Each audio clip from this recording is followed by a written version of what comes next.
Bonjour Yann. Bonjour. Alors Yann, est-ce que tu peux te présenter et nous parler rapidement de ton parcours? Ouais, donc je m'appelle Yann Ascouette, j'ai 29 ans. J'ai un parcours j'ai fait des études d'ingénieur à Montréal et suite à cela, j'ai fait un petit passage en banque d'affaires qui m'a moyennement passionné. J'ai ensuite passé 2 ans en conseiller en stratégie dans un cabinet américain en Amérique du Nord. Ça a duré 2 ans et suite à cela, j'ai décidé de monter ma boîte. Je suis rentré en France en janvier 2010 pour monter une boîte dans l'achat groupé. Ça a duré 1 an pendant un peu l'explosion des achats groupés.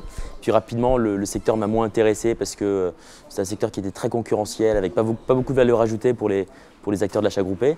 Et je me suis réorienté vers une idée que j'avais depuis 4-5 ans, qui était de révolutionner l'industrie du taxi et du VTC en général, puisque le VTC, qui a un nom un peu différent à l'étranger, est beaucoup plus développé dans ces pays-là et que ça n'existait pas en France. Donc je trouvais qu'il y avait un truc à faire et donc on s'est lancé sur ce projet-là en 2011 avec mes associés. Alors justement, chauffeur privé, c'est quoi? Alors chauffeur privé, c'est un service de VTC, donc ce ne sont pas des taxis.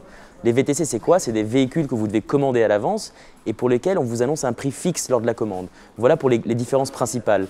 Au-delà de ça, on fait quoi? On a une offre supplémentaire, donc alternative aux taxis parisiens. Tout le monde sait qu'il n'y a pas ces taxis à Paris et ce n'est pas les taxis qui manquent, ce sont les VTC, les chauffeurs privés. Donc nous, on est sur ce secteur-là. Et deuxièmement, en termes de qualité de service, on met vraiment l'accent là-dessus. Toutes les courses sont notées. En tout cas, 60% des courses, le client fait l'effort de noter simplement la course. Donc on a un retour qui est très très fort, qui nous permet de suivre la qualité de service au quotidien et justement de la maintenir. Et depuis le début, ce dont on est très très fier, c'est qu'on a réussi à passer de 0 à 700 chauffeurs en 2 ans, tout en maintenant une note moyenne de 4,7 sur 5, ce qui représente 96% des courses qui sont notées 4 ou 5 étoiles sur 5. Alors justement, si on fait un petit retour en arrière, mais sur ces 2 dernières années, c'est quoi les grandes étapes clairement de chauffeur privé? Alors les grandes étapes, premièrement, c'était de constituer l'équipe et de créer la technologie, puisqu'on est parti d'une feuille blanche. Hein. On s'est fait financer par nos amis et notre famille. On a recruté l'équipe. On est même parti à Berlin avec mon associé en octobre 2011, si je ne me trompe pas, pour essayer de trouver des développeurs d'une technologie qui était nouvelle, qui est le Node.js, qui à l'époque était encore très confidentiel, qui est encore assez confidentiel.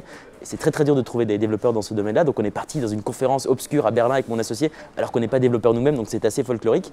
On a trouvé des gens compétents, et on a pu développer l'application pendant 6 à 9 mois, et ainsi lancer le service en mars 2012. Et donc depuis cela, la croissance est extrêmement forte. Au début, alors voilà, on était une petite équipe parce qu'on n'a pas levé des millions d'euros, donc on a tout fait nous-mêmes. Hein. Parfois, le chauffeur, il avait une roue crevée, il ne savait pas la changer. Bah, je suis monté sur mon scooter et je suis allé à Gare Saint-Lazare, métro Europe, et j'ai changé la roue. Enfin, donc voilà, c'était vraiment, on a mis les mains dans le cambouis pendant les 6 mois du lancement. On faisait un peu tout nous-mêmes et la croissance a suivi, ce qui nous a permis de lever plus d'argent et de développer la société. On est maintenant 15 collaborateurs, on sera plus d'une trentaine d'ici la fin de l'année et on a plus de 700 chauffeurs qui sont sur la plateforme aujourd'hui, sachant qu'on fait une croissance régulière de 10% par semaine. Donc ça, c'est un peu l'enjeu aujourd'hui, c'est de gérer la croissance et de suivre cela, tout en maintenant évidemment la qualité de service. Chauffeur privé à Paris, mais effectivement, l'ambition, c'est quoi? C'est d'aller en province, à l'étranger? Absolument. Alors, il y a pas mal de régions en France où on pense lancer nos services parce qu'il y a une vraie demande dans beaucoup de villes en France pour ce genre de services alternatifs au taxi. Mais on regarde évidemment également l'étranger. Il y a d'autres pays dans lesquels on pense que le service chauffeur privé pourrait bien fonctionner puisqu'on est sur une offre assez différente. Il y a très peu de monde qui font du prix fixe annoncé à l'avance. C'est quand même une technologie particulière, il faut pas mal d'historique pour arriver à trouver des prix qui soient satisfaisants à la fois pour le client et pour le chauffeur. Parce que la théorie, le concept du prix fixe annoncé à l'avance, c'est qu'on va mutualiser le risque, on va le répartir sur la société. Donc il ne faut pas se tromper parce que si les courses sont en moyenne trop basses, les chauffeurs ne sont pas contents. Si elles sont trop élevées, ce sont les clients qui ne sont pas contents. Donc il faut trouver le juste milieu et on peut le faire parce que ça fait 2 ans qu'on opère le service et qu'on a fait des centaines de milliers de courses qui nous permettent d'avoir une base de données et de faire des algorithmes assez poussés pour trouver justement ce bon équilibre et satisfaire le client. Par ailleurs, la concurrence est assez forte effectivement dans votre univers. Comment vous vous différenciez justement par rapport à cette concurrence forte? Alors de 3 manières. Premièrement, c'est les prix fixes annoncés à l'avance. On a été les premiers à apporter cela en France et ça a été une véritable révolution. D'ailleurs, une majorité des clients de la concurrence, qui sont principalement sur des prix, on va dire, à la taxi, viennent chez nous justement parce qu'ils retrouvent cette quiétude de commander une course en connaissant le prix fixe. Ça, c'est la première chose. La seconde chose, et c'est le plus important dans notre business, c'est la qualité des chauffeurs. On met vraiment l'accent là-dessus.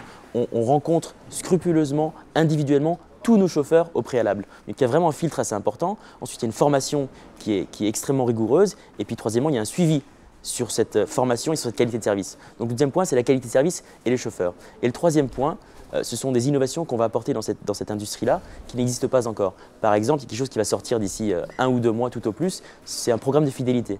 C'est quelque chose qui n'existe pas dans le transport de personnes, dans le taxi ou le VTC, et je pense que c'est quelque chose qui aura un vif succès. D'ailleurs, c'était l'idée de base en fait, du projet, même si voilà, ça n'est pas lancé depuis 2 ans parce que la base, c'est de trouver des chauffeurs, trouver des clients et avoir une espèce de masse critique qui permet de faire opérer le système parce que c'est important d'avoir une masse critique dans ce business-là.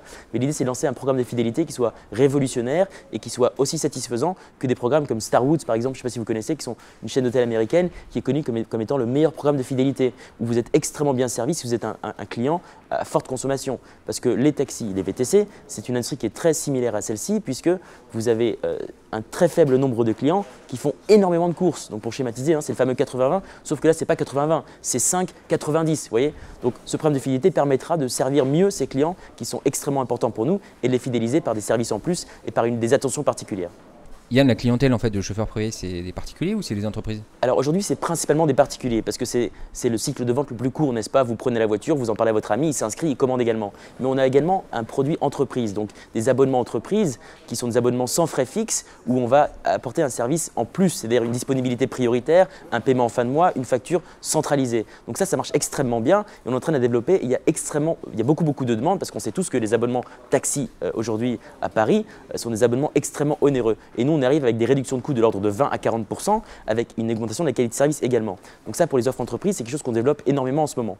Et deuxième point, j'aimerais ajouter, justement pour tous vos auditeurs, voilà, on a créé un code INTOUCH, I-N-T-O-U-C-H. Donc voilà, n'hésitez pas à vous inscrire avec ce code, et ce qui vous donnera 15 € offerts pour essayer une course chauffeur privé. Merci Yann. Merci.